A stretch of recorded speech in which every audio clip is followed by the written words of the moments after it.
We don't have dramatic pictures of mass suffering. We don't have an army of celebrities to persuade you to part with your money. We don't have a chart-topping ballad to move your emotions.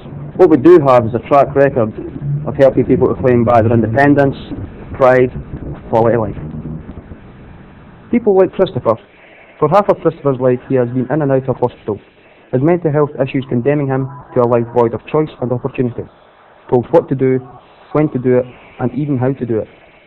Days were long, help-fleeting, overriding feelings of anxiousness and agitation as his life waited in limbo, just forever waiting.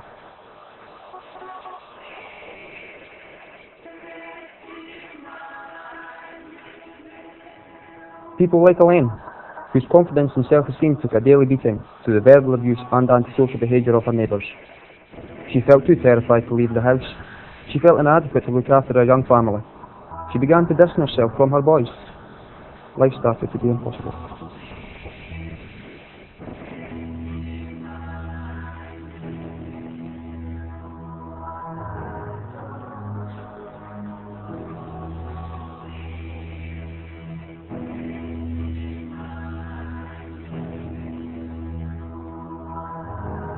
And people like 20-year-old Paul. It can be so easy to forget about people like Paul. Left school at 16, out of employment as often as he is in employment.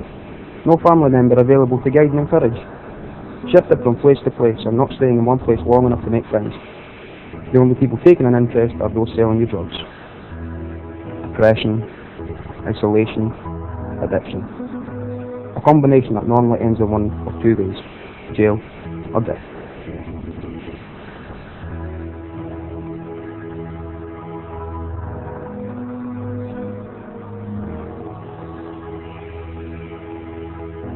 My story is no different from Paul, Elaine and Christopher's. Before seeking support, I lacked the basic skills to look after myself, to be able to cook for myself, plan and control my finances, even make myself presentable. Changes that I can now make for myself, but which wouldn't have been possible without the initial helping hand provided by Elaine. Everyone you see here has been given that same opportunity and made their own significant steps.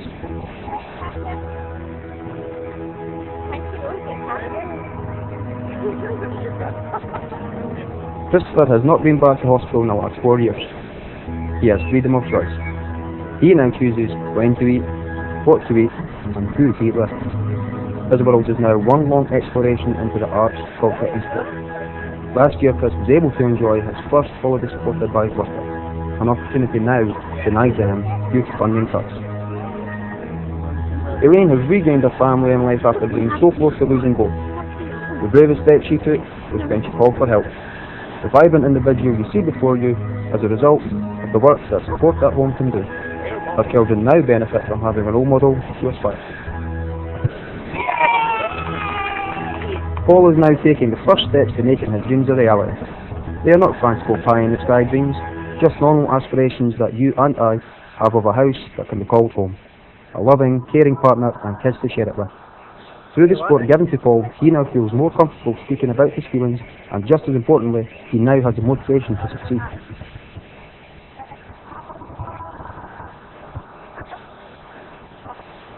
And me, my studies as an actor allow me to stand in front of a camera and share our stories. Stories which would have had an unnecessary tragic end, and a cost to the country financially and morally.